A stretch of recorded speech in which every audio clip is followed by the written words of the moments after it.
Approve resolution number 2025-35, authorizing the city manager to execute the Keysarge solar energy schedule to the master services agreement between American Municipal Power, AMP, and the city of Marshall.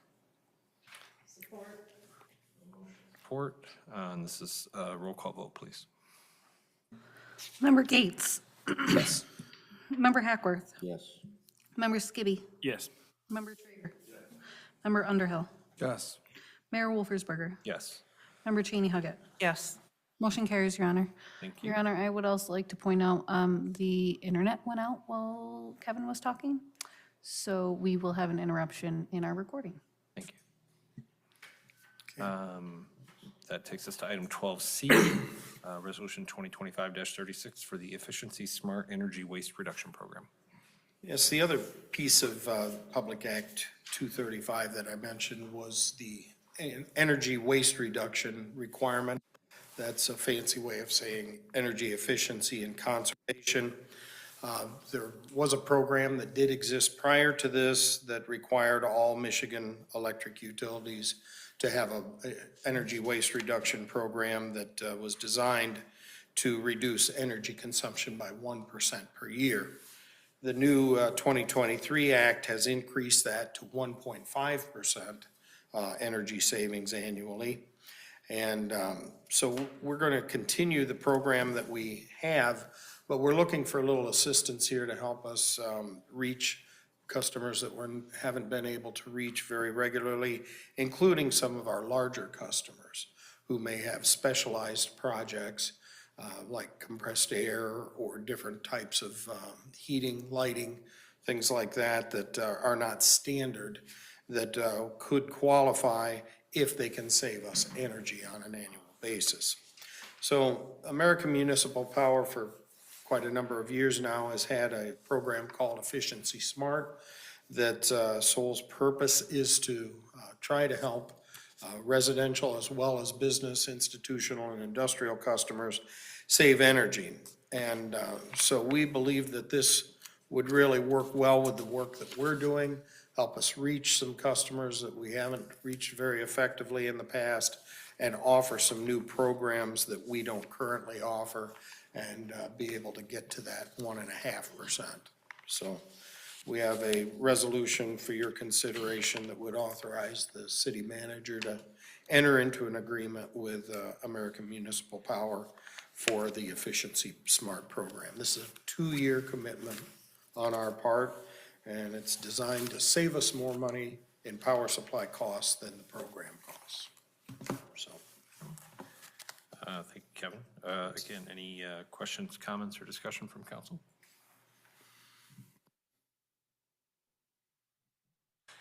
Seeing none, I'd seek a motion regarding item 12C.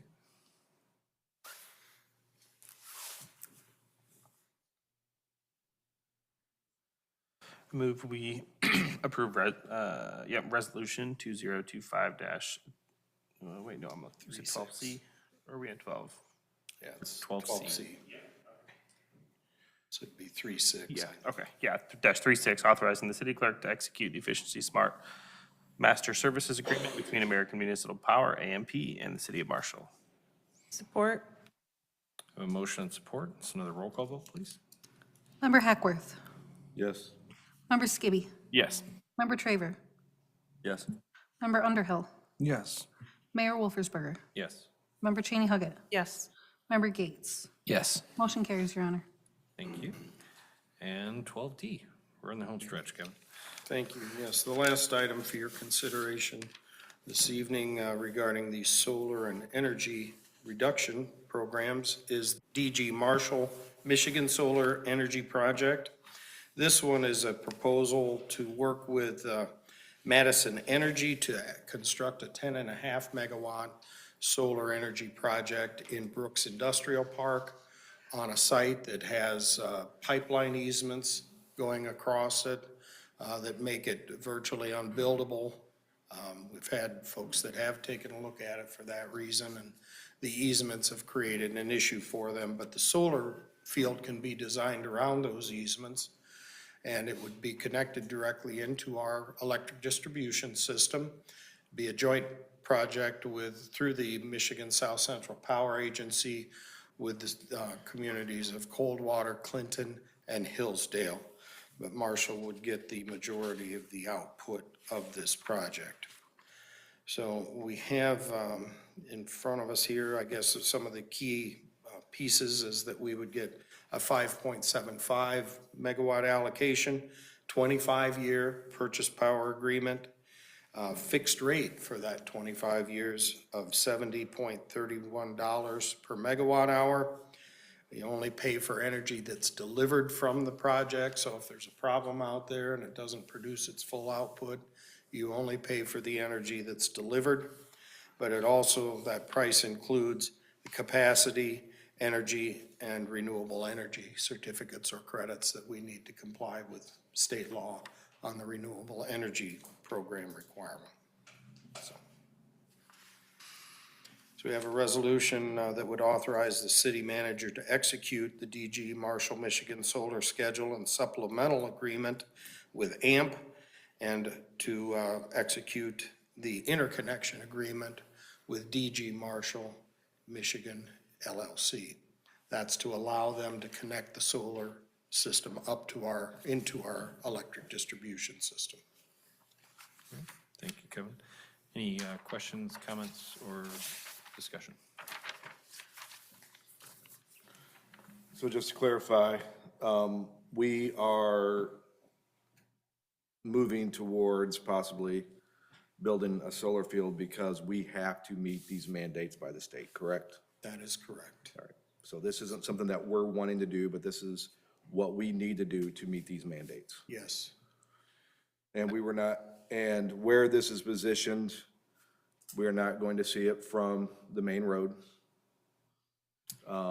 And it was, as far as it looks like, we're not messing with any marshland or anything like that.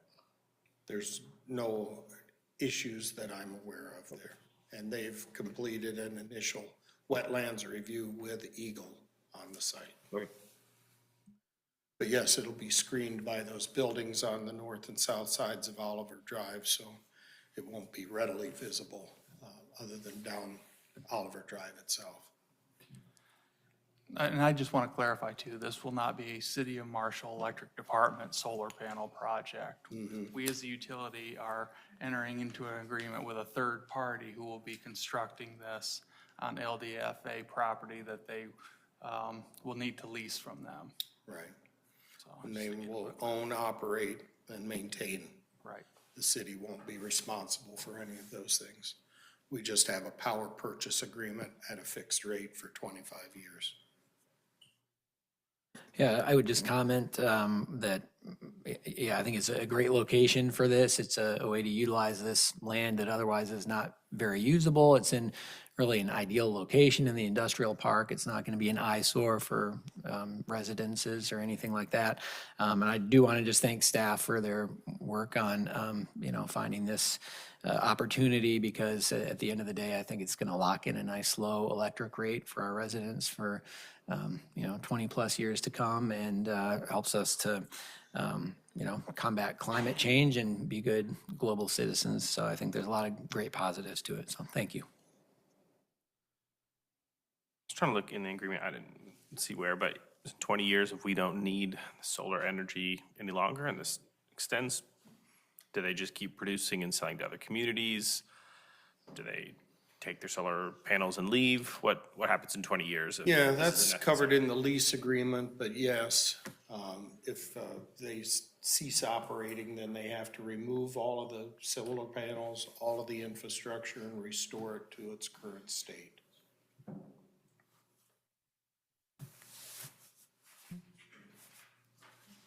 Any other questions or comments?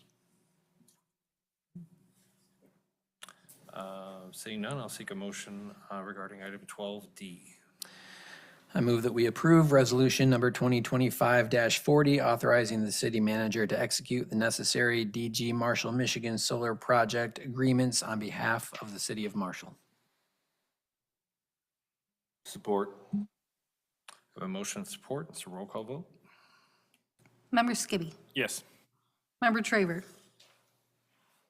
Yes. Member Underhill, Yes. Mayor Wolfersberger, Yes. Member Cheney Huggett, Yes. Member Gates, Yes. Member Hackworth. Yes. Motion carries, Your Honor. You. Thank you very Kevin. much. Thanks for staying late with us. That brings us to item 12E, Resolution 2025-37, Forest Street Extension Dedication, and Director Davenport. Good evening. First on my list this evening, I have a resolution to dedicate the extension of Forest Street as a public street. As you are aware, we constructed infrastructure on Forest Street from its previous dead-end location to its originally intended path all the way to O'Keefe. Part of that infrastructure was sewer infrastructure, stormwater management, but also the construction of the road. For our road funding, documentation and requirements, we are required to formally dedicate that road as a public street, which is outlined in Resolution 2025-37. And I'm happy to take questions. This is just a formality, correct? Yes, the right-of-way was already created when the area was platted. This is a formality that says you as council authorize that the road is open for the public to use, that we will operate and maintain it. And then this allows us to get our road funding for that additional several hundred feet of road. Any questions, comments, or discussion? Seeing none, I'll seek a motion regarding item 12E.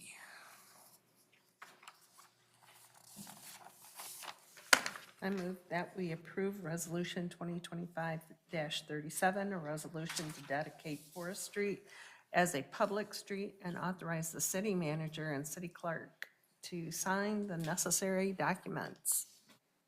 Support. Motion and support. It's a roll call vote, please. Member Traver, Yes. Member Underhill, Yes. Mayor Wolfersberger, Yes. Member Cheney Huggett, Yes. Member Gates, Yes. Member Hackworth, Yes. Member Skibby. Yes. Motion carries, Your Honor. Thank you. And we'll do it all again. Our other street that we constructed this year was Valley View Court. This one was completed most recently off of Mann Road. This is part of the Valley View development. This is a cul-de-sac just north of it's off of Allen Road, excuse me. It's just north of Mann, south of O'Keefe, and it is a cul-de-sac that was built for development of Allen Edwin homes on that parcel. Any questions, comments, or discussion? Seeing none, I seek a motion regarding item 12F.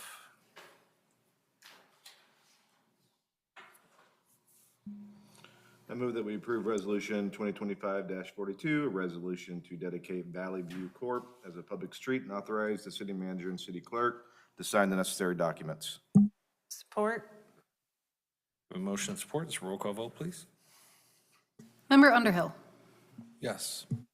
Mayor Wolfersberger, Yes. Member Cheney Huggett, Yes. Member Gates, Yes. Member Hackworth, Yes. Member Skibby. And Member Traver. Yes. Motion carries, Your Honor. Thank you. And item 12G, Resolution 2025-38, Walnut Street decertification. So in contrast to the previous two streets, we do currently have a street on our certified map that is not actually a street. And this was discovered this year.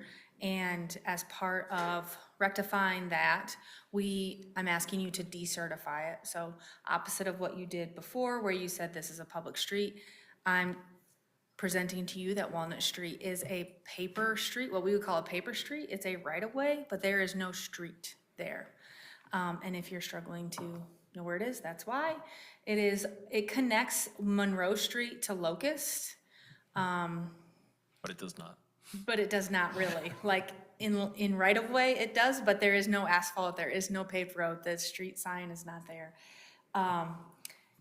It doesn't exist. So officially, we need to decertify it so that it can come off of our certified map, and we can be correct in that. Thank you. Any questions, comments, or discussion? Seeing none, I'd seek a motion regarding item 12G. I move we approve resolution 2025-38, a resolution to decertify Walnut Street as a public street and authorize the city manager and city clerk to sign the necessary documents.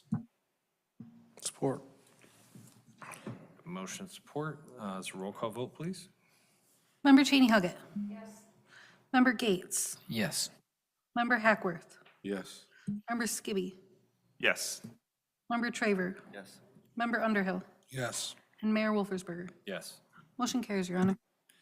Thank you. We'll bring Marguerite back up for 12H, Resolution 2025-30, Special Trunk Line Work Contract with MDOT. Thank you. You may recall that you issued a resolution of support for a traffic calming project on Michigan Avenue in partnering with MDOT. So this was the conversion of Michigan Avenue from 4 lanes to 4 lanes total, 2 lanes each direction, converting that down to 1 lane each direction with a center turn lane. The work was bid last winter, but then the bids came in over budget. This is a fully funded MDOT project, so they're rebidding the work. As part of that, they are doing work on our parking lanes. And I say our parking lanes because the parking lanes along Michigan Ave are the city's responsibility to operate and maintain. Even though they are funding all of the work, they require us to enter into a contract for said work on the parking lanes where they're going to mill and pave them as part of the remaining road work and put new pavement markings down with that construction that's planned for next summer. So this is a resolution authorizing the city manager to sign that contract with MDOT. Any questions, comments, or discussion? Just to be clear, so they're only going to be milling and repaving the parking lanes. The rest of it is just restriping. Is that correct? No, they're doing the complete project as it was before. They're gonna mill a small amount across the entire road surface. They're gonna restripe to the new lane configuration. But as part of doing the driving lanes, they have to do the parking lanes because it wouldn't work otherwise. So because they're doing work in the parking lanes and the parking lanes are our responsibility, they require a contract even though we're not contributing dollars. They're paying for all of it. It's a contractual agreement Okay, to make sure we agree. thank you. We just need to be a party to the agreement, and that's what this does essentially. Again, zero cost to us. I believe the original timeline for this project was postponed or delayed. Is there a new timeline for this project? No, I have not heard yet. Okay. Unfortunately. Any other questions, comments, or discussion? Seeing none, I'd seek a motion regarding item 12H. I move that we approve Resolution 2025-30, a resolution to authorize the MDOT Special Trunk Line Non-Act 5.1 added work contract and authorize the city manager and city clerk to sign the necessary documents. Support. I have a motion and support. Mr. Roll call vote, please. Member Gates. Yes. Member Hackworth. Yes. Member Skibby. Yes. Member Traver. Yes.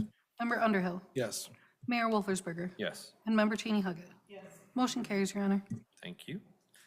Brings us to item 12I, Resolution 2025-39, support for additional R16 pedestrian crossing signs at Brooks Memorial Fountain Park. Almost a little over a year ago, City Council authorized Resolution 2024-26, which was an authorize of signatories for the MDOT contract 24-5402. That contract was between the City of Marshall and MDOT, and our agreement to purchase, install, and remove pedestrian crossing signs. The type is R1-6. There's 4 of them not currently, but there were 4 of them placed out there this summer at each of the crosswalks going into Brooks Fountain Park. Today, I'm asking for an authorization of support for 4 more signs to accompany the existing 4 that were there. They get deployed in the spring and they get taken down in the fall. And we are going to double up the signs, if you will. Last summer, they were on the circle side of the crosswalk, the inside of the inside of the circle. We want to add one at each crosswalk on the outside to provide more visibility with their reflectivity for pedestrians crossing. And as part of that, we are asking, MDOT is asking for a resolution for those additional signs from City Council. Thank you. Any questions, comments, or discussion? Well, I'd just comment that one of the only things I think everybody in Marshall pretty much agrees on is that we really want those crosswalks to be well marked. So I appreciate that and certainly support getting it done. So thank you.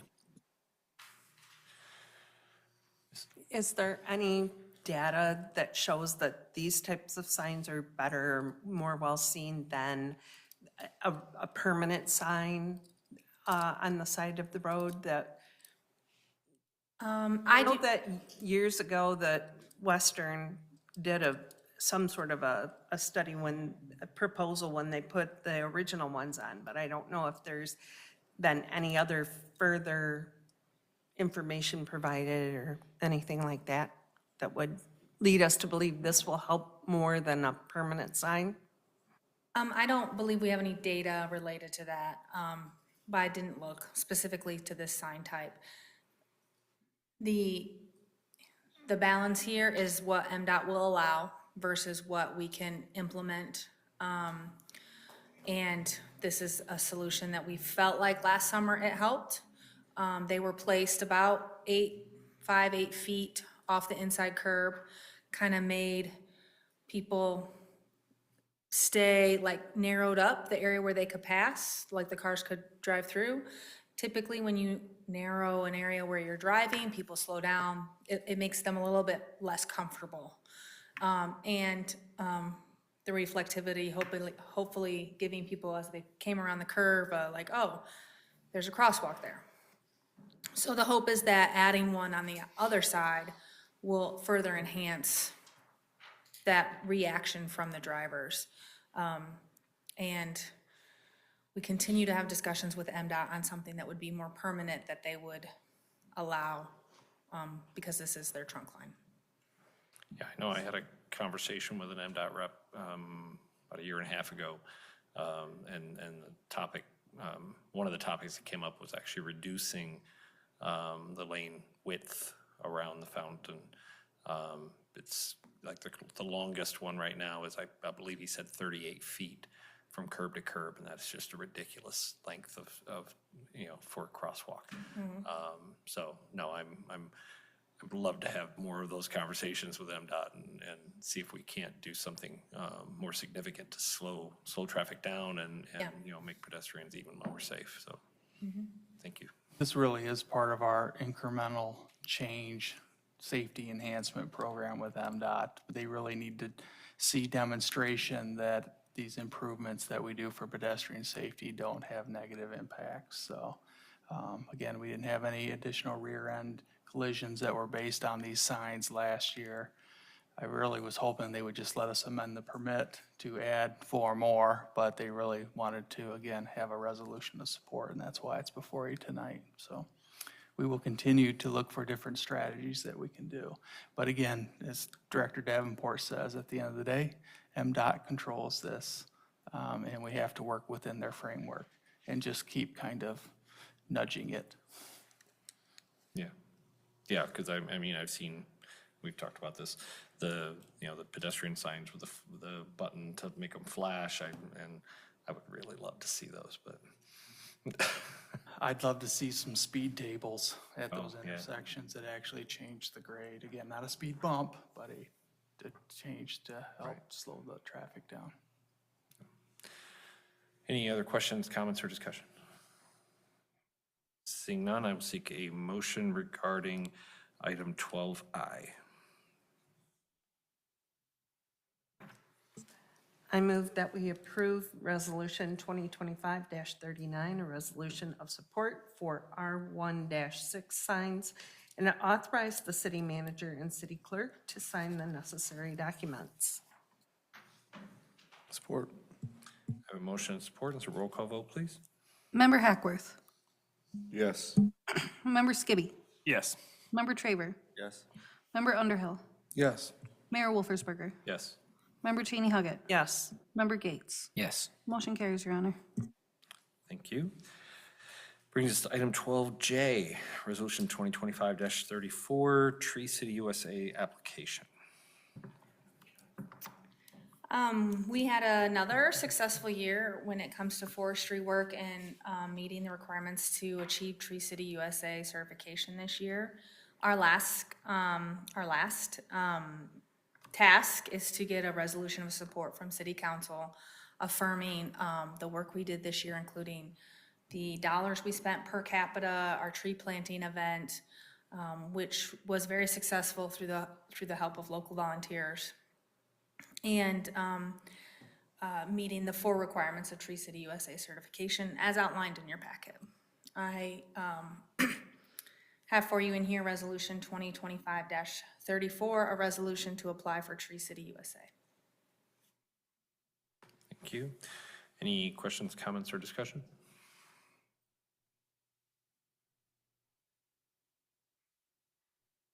Seeing none, I would seek a motion regarding item 12J. I move that we approve Resolution 2025-34, a resolution to apply for Tree City USA and authorize the city manager and city clerk to sign the necessary documents. Support. A motion and support. It's a roll call vote, please. Member Skibby. Member Traver. Member Underhill. Yes. Mayor Wolfersberger. Yes. Member Cheney Huggett. Yes. Member Gates. Yes. Member Hackworth. Motion carries, Your Honor. Thank you. Item 12K, ordinance 2025-5, is that? Okay, just checking. Chapter 52, sanitary sewer ordinance updates, introduction, and set public hearing. In September 2nd, to be exact, we had a regularly scheduled work session where Superintendent Ignatuk and I discussed adopting an industrial pretreatment program for our wastewater department. Tonight, I'm here to introduce updates and set the public hearing for adoption of that, of the sanitary sewer ordinance. The IPP is a program that has many requirements, one of them being an updated ordinance that gives the city the authority to implement and regulate to the IPP program. In your packet, you can look through our information that we've completed thus far, but today, or later tonight, actually, at 11:59, our public notice period with Eagle will be complete for our IPP. Once that is complete, the next step is adoption of the updated sewer ordinance, which again, we're introducing tonight for a public hearing at the next council meeting. And then once that updated ordinance is adopted, we will submit that to Eagle, and then they will give us our IPP approval. Once we have our IPP approval, we will start implementing the program. Back to the ordinance itself for tonight. The updates include additional definitions and updating of definitions. We added certain authority, rules, and requirements for us to enforce the industrial pretreatment program. We removed some outdated sections, and we also did some updates of the ordinance for minor areas unrelated to IPP, but including connecting to our system, defined some things that in the past have caused us challenges, including sewer laterals, who's responsible for them, all those definitions that help us better manage our wastewater infrastructure. There's no budgetary impact with this updated sewer ordinance at this time. And as you saw, we have ordinance 2025-5. Just to, I know we're just scheduling the public hearing, but just to reiterate, this is, the industrial pre-treat program is to put the onus onto the business that's creating whatever discharge to protect our waste treatment facility. Correct, yes. At its core, industrial pretreatment was developed at the federal level, and then it's passed down through the state level to be locally implemented so that it can be focused to our local industry that discharge to our system and to our local environment. So that's our charge as implementing the program as a wastewater department.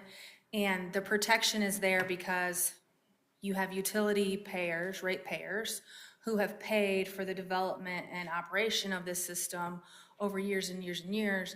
And the program is designed to protect that system from industry that may be discharging something that's unsafe for the system or damages the infrastructure, damages our environment, or is harmful to our staff working in that system.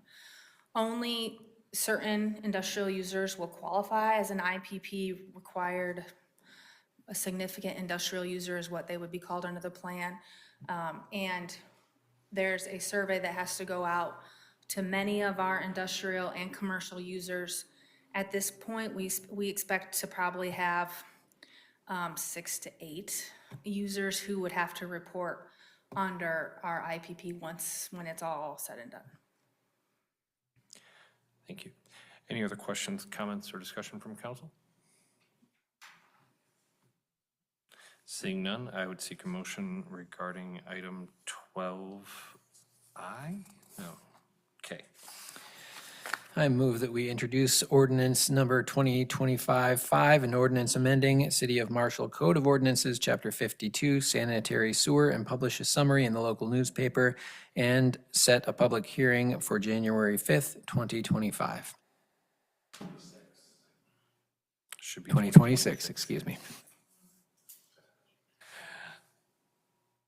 I have a motion, do I have support?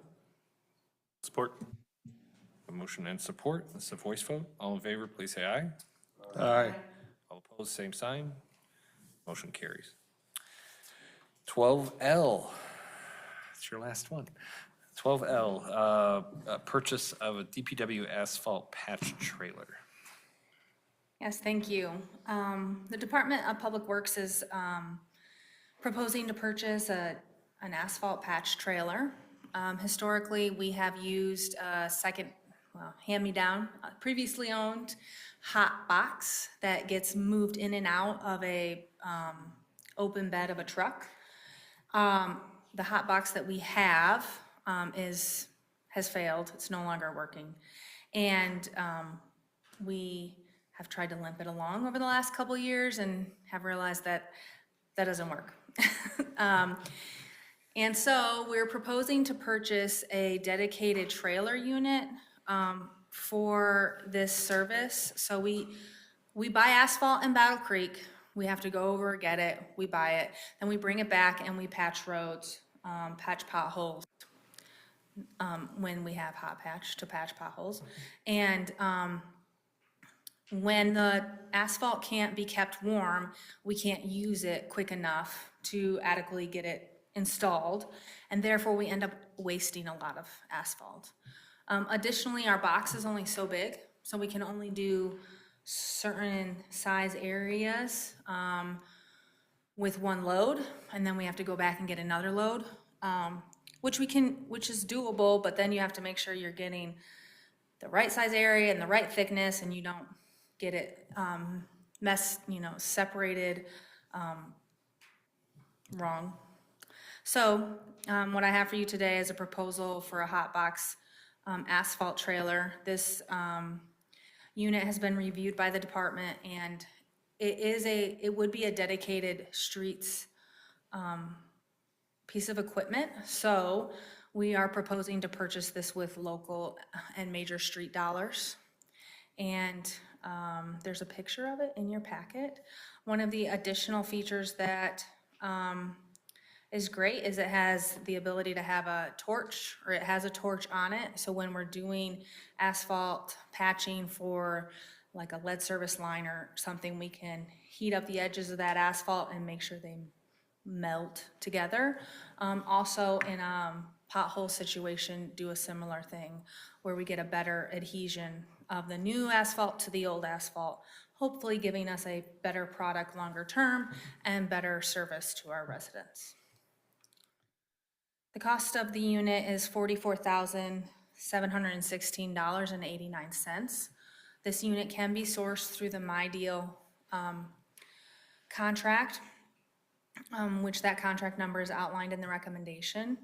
We are splitting the funding of this unit between major streets and local streets. Major streets will fund 40% of it, and local streets will fund 60% of it. That is the proportion of major and local streets we have in town by mileage, and of which we have 45 total miles of city streets in town, if you weren't aware. So I'm happy to take questions. Any questions, comments, or discussion? I'll just say this seems like a smart purchase. The should make life easier on our city staff and on our residents. You know, be a good value. So, with that, I will seek a motion on item 12L.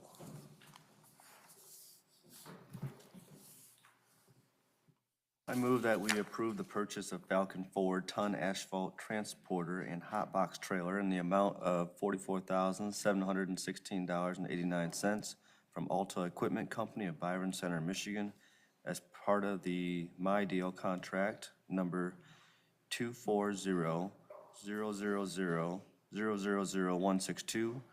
Authorize the necessary budget amendment in the amount of $17,886.76 from Major Streets Fund Balance to line item 202-900-907.00 and $26,830.13 from Local Streets Fund Balance to line item 203-900-907.00, and authorize the city clerk and city manager to sign the necessary documents. Support. A motion and support. So roll call vote, please. Member Hill. Yes. Mayor Wolfersberger. Yes. Member Cheney Huckett. Yes. Member Gates. Yes. Member Hackworth. Yes. Member Skibby. Yes. And Member Traver. Yes. Motion carries, Your Honor. Thank you. Thank you, Marguerite.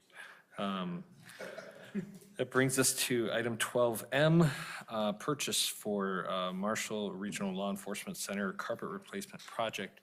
You really should have negotiated ahead of Marguerite.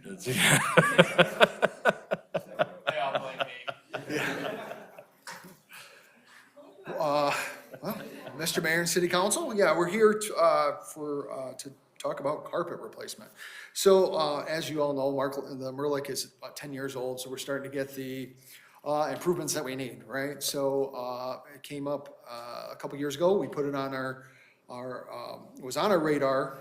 We actually had it in our CIP plan for 2024, 2025 to replace the carpet. We had like $50 estimated out, or $50,000 estimated out to allocate it to that. And then we actually allocated that in the Merlick budget back in 24, 25, but the problem was we didn't quite get to that. It was on our radar, but we had a access control update that we had previously that kind of ran into the next budget year. So this kind of ran over. So kind of catching you up. 2025, this year comes around, and we had an assessment facility. I got Jake Andrews up here with me to answer any questions about the bid, but Jake is our facility manager, and he was assisted in doing an assessment for 2025 to figure out which areas really needed to be replaced carpet-wise. So we completed that assessment, Jake did, and then worked with staff to complete an RFP in October. We ended up having 5 bidders. 2 of those bids were fully responsive. And what I mean by that is we laid out like the scope of work that we wanted done, and only 2 of the bidders really laid out what that total cost was gonna be. Others just kind of gave us a broad, this square footage. In those 2 responses, Christoph and Sons, and then Olson Contracting, Christoph and Sons actually advised that they could match the carpet. So that was kind of above and beyond what we were looking for. Jake went back and kind of inquired the other bidders, well, is that something any of you other bidders can do? And they were not, so not able to do that. So after reviewing the proposals, staff conducted follow-ups, and he conducted the inquiries with each of the vendors. And the recommendation for us was Michigan Tile and Carpet, and Christoph and Sons, it's the same company there, was the only bidder that was, fully responsive and able to match the carpet that we currently have for those areas. And probably would be the best option for us to ensure that we have kind of a seamless transition between those being replaced and not, and the areas that still need to be replaced, so. There also just happened to be the 2 bidders lower than Olson. So there was the two bidders that we had. One, Christoph and Sons was at $42,707, and then Olson was $68,110. So they were under Olson Contracting. I have Jake here to ask if you have any questions about the bidding process, and then I can kind of explain the budget impact as much. We have, just to kind of explain, Merlick has a fund for upkeep of our maintenance, so we'll just have to go through that process. But I just want to ask if you had any question first on the bidding process. Any questions, comments, or discussion? Question regarding I think I read something where it said that there could be some inconsistencies with matching with the colors of the carpet. I'm assuming it's not much, but okay, so if they're having it made for you to match now, what's going to happen when you want to replace more in a few years? Right. I don't know if you want to talk. First of all, the area that we are replacing, it's been 10 years, right? So these are the most worn areas. It's the hallways and the conference rooms.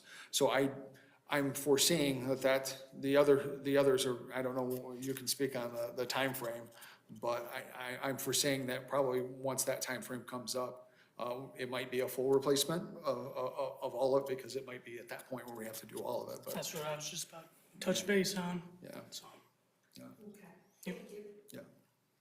Was any other material besides carpet considered? they're replacing the code base too, Okay. on top of the carpet. Wait, like, I was thinking like an industrial vinyl flooring instead of carpet that wouldn't have as much wear and tear after 10 years. Is that considered? Yeah. We were looking to replace what we had there, because I know we have some areas that are tiled and some areas that are carpeted. And you talked to the vendor, so I don't know if there was any recommendations. No, not really. We just stuck base with the carpet replacement.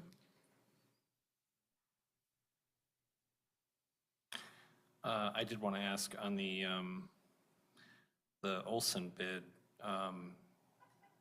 it's lower per square foot, so were they recommending, were they going to replace everything? Or what's the?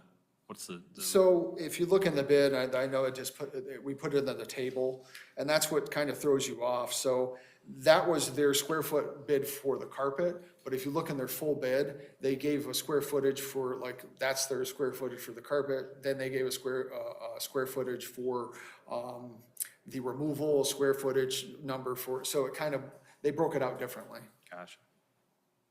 than Christoph and Sons. Christoph and Sons gave us a square footage kind of for everything, but if you look in their bid, they laid out everything. It includes all these things, the cost-wise.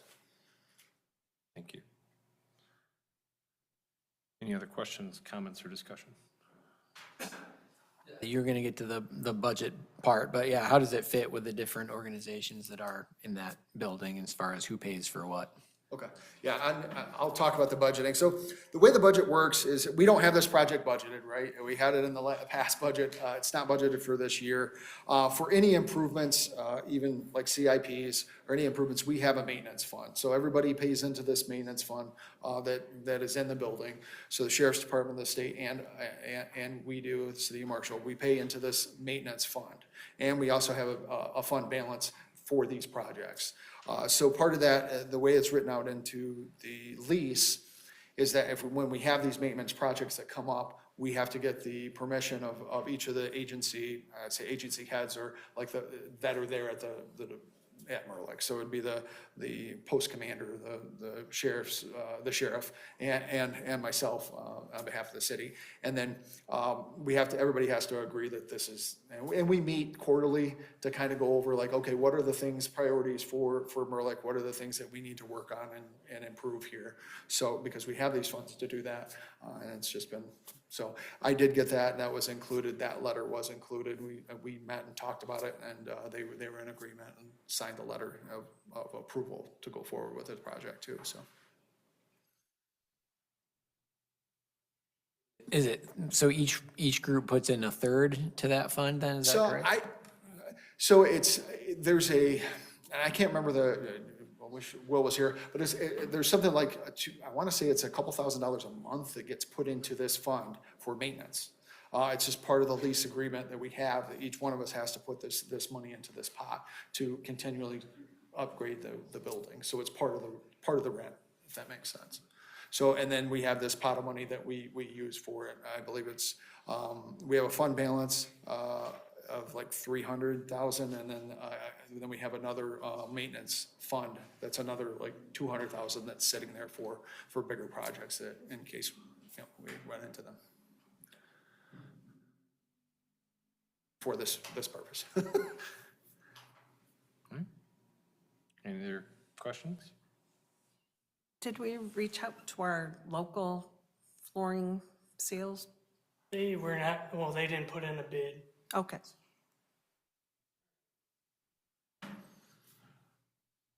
Thank you.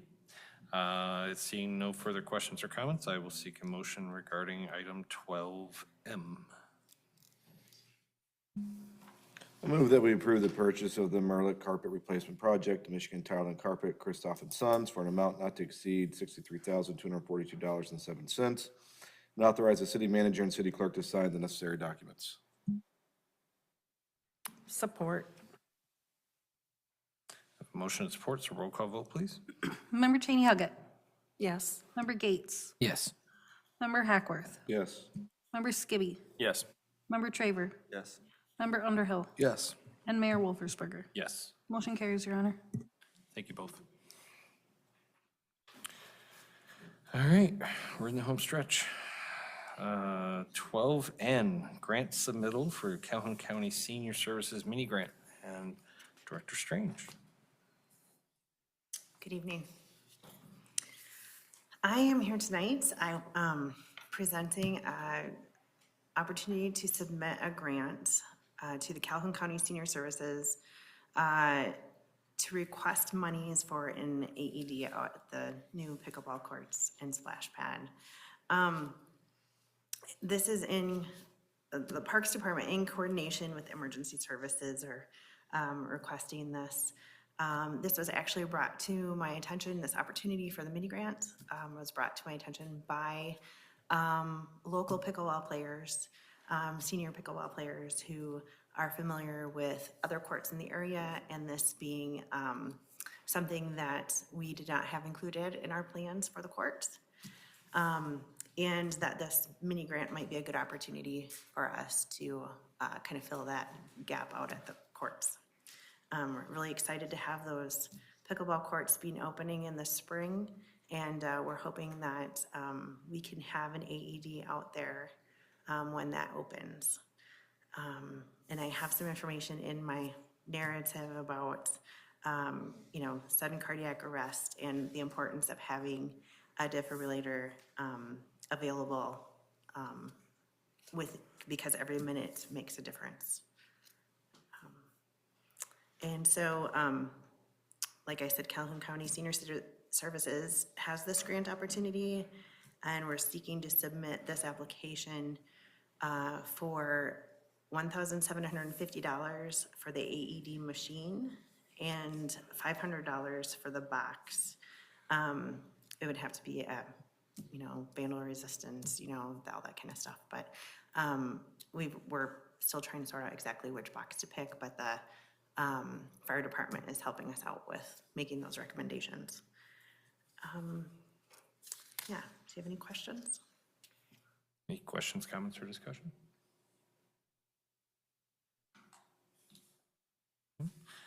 I do think this is a great idea. I do have concerns about, because of the value of these, I'm concerned about it being an opportunity for theft, but we can address that in another way.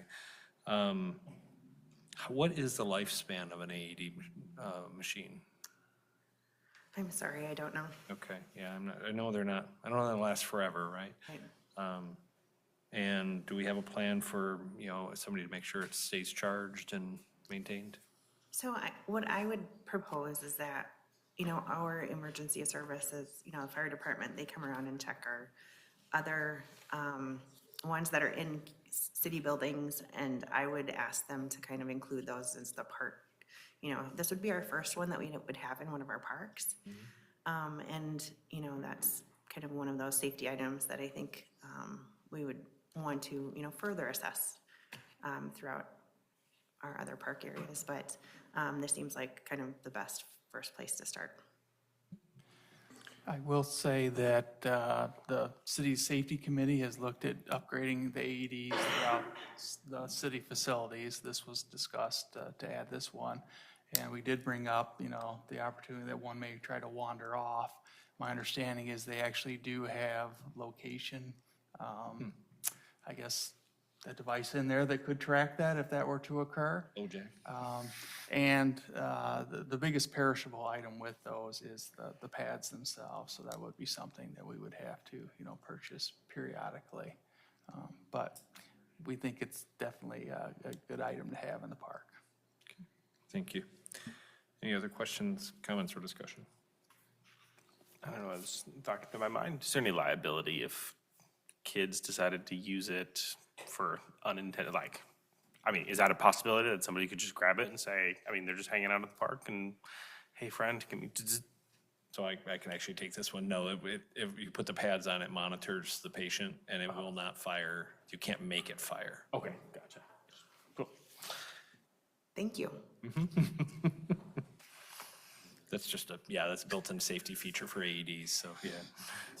Yeah. Well, there's also the vandalism of the unit versus it walking away too, how are we gonna monitor that and have it? Cameras, we still need cameras in all of our parks. Yeah. Said it many times, but still very important. You can bring it up next month. All right, thank you. Move that we approve the request to submit a grant application to Calhoun County Senior Services for a mini grant in the amount of $2250 and authorize the city manager and city clerk to sign the necessary documents. Support. A motion of support. This is a voice vote. All in favor, say aye. Aye. All opposed, same sign. Motion carries. Oh my goodness, we're on 12-0.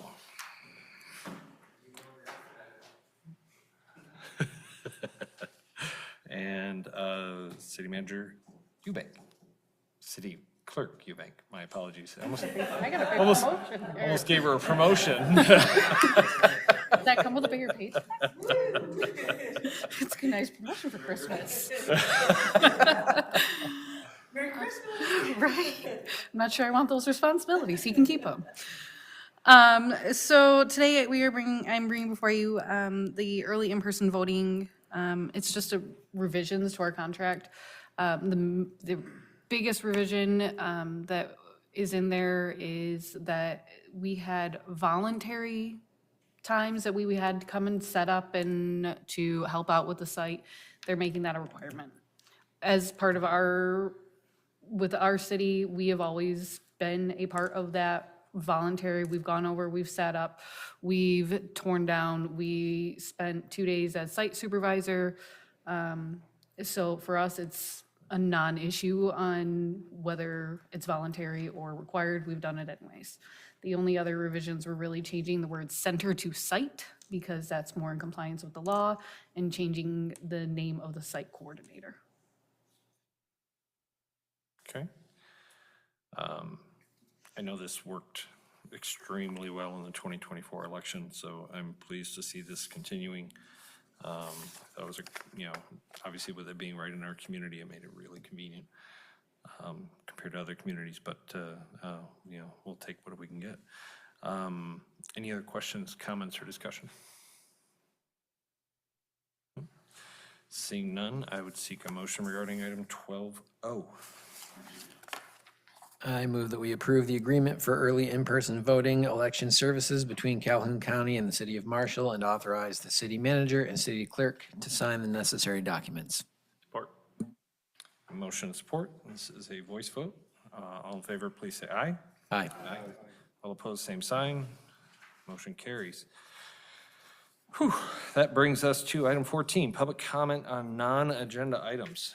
Persons addressing city council are required to give their name and address for the record when called upon by the mayor. Members of the public shall be limited to speaking for a maximum of 2 minutes. Comments shall address non-agenda item topics. Public hearing items should have been addressed during the public hearing portion. Item 10 of the meeting agenda. Agenda items should have been addressed during the public comment. Agenda items, item 6 portion of the meeting agenda. Anyone wishing to address council this evening on non-agenda items? Yes, ma'am.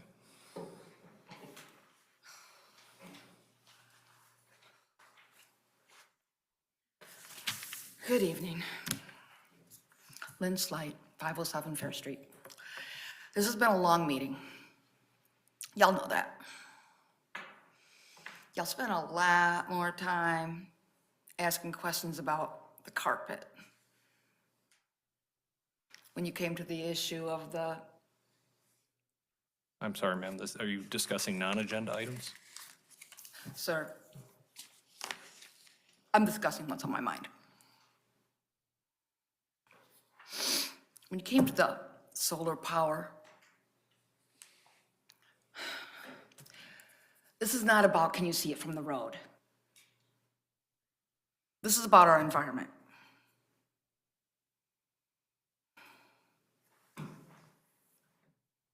You can say no. You can vote no. And don't tell me, oh, it's not gonna be this area, and then 2 seconds later it's over by Brooks. Don't do this. Don't do this. You knew this. You knew this. We would like to think we're intelligent.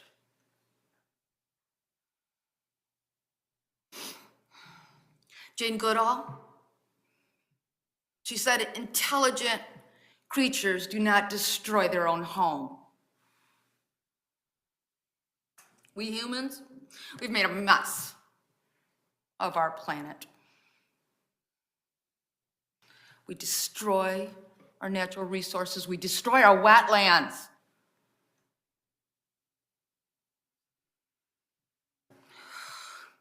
Everything on this planet is interconnected. This planet is our home. Intelligent creatures do not destroy their own home. I'm not done. Yes, you are. No, 1 second. Let me finish with one statement. Please be seated. I'm not hurting you. You guys talk forever. I get one statement. All I want to see is something else that Jane Goodall said was, she said, every day that you're on this planet, you make a difference. And you get to decide what kind of difference you make. Thank you. Anyone else wishing to address council this evening on non-agenda items?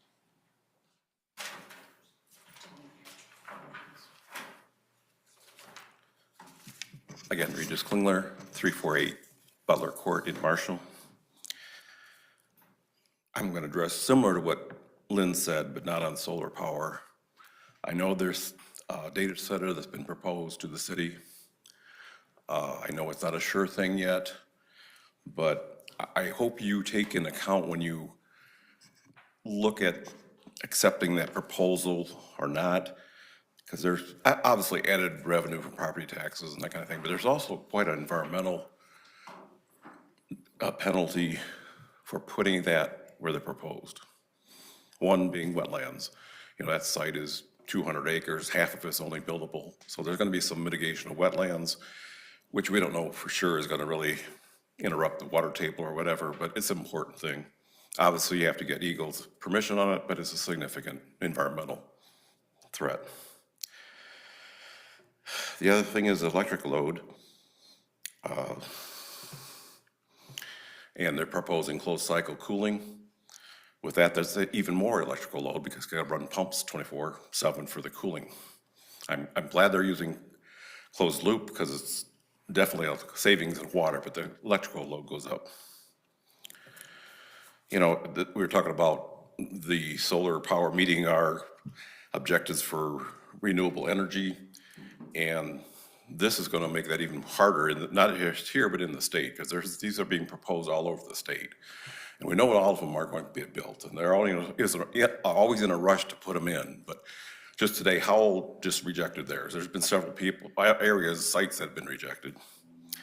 But also the turbine, the gas generation for power backup, they're talking 1 gigawatts of power. I mean, that's 5 or 6 large turbines. That's a major noise, major air pollution, and it's not going to be like solar. It's not going to be, people are going to notice it. Thank you.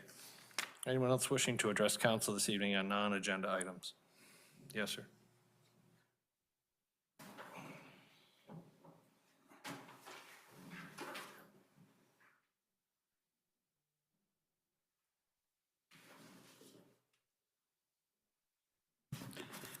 Barry Wayne Adams again, 622 West Green Street. I am piling on after Regis. Completely bad decision to follow this data center nonsense.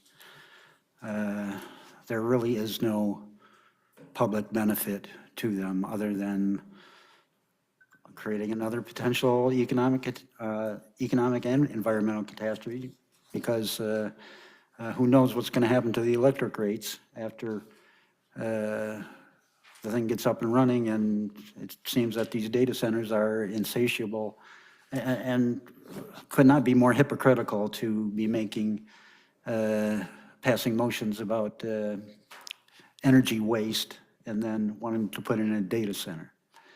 Now, tomorrow there's going to be a rally up the Capitol, 11 to 1, and people from all around the state will be showing up, and there will be state representatives there. People are getting wind of the non-benefit of the data center system. And as it turns out, from what I've been reading, these companies that are coming in and offering data centers are actually front organizations that were created by Google, Facebook, and Meta to further their commercial agenda. And in the long run, all this data processing capacity is not for our benefit. It's for AI, and it's for AI to implement a Palantir system, omni-surveillance system that at some point will rival life in communist China. So think about what you're doing. Thank you. Anyone else wishing to address council this evening on non-agenda items? Seeing none, I'll move to council and manager communications. Member Skibby. Nothing tonight, thank you. Member Gates. Nothing, thank you. Member Hackworth. Not tonight. Member Traver. No, thank you. Nothing. Thank you. Shaney Haggard. Nothing tonight, thank you. City Manager Perry. Just appreciate everyone closing out the year with a full agenda, so I appreciate that. A lot of things we needed to get done, so again, thank you for, bearing with us on all these items. And I guess we'll see you next year. Madam Clerk? See you all in the new year. I will just thank city staff, city manager, for all of their efforts in 2025. You know, we pass a policy, you guys figure out how to make it work, and that is very, very appreciated. So thank you very much. With that, I think it's been a long enough meeting, so I will say Merry Christmas and Happy New Year and Happy Holidays.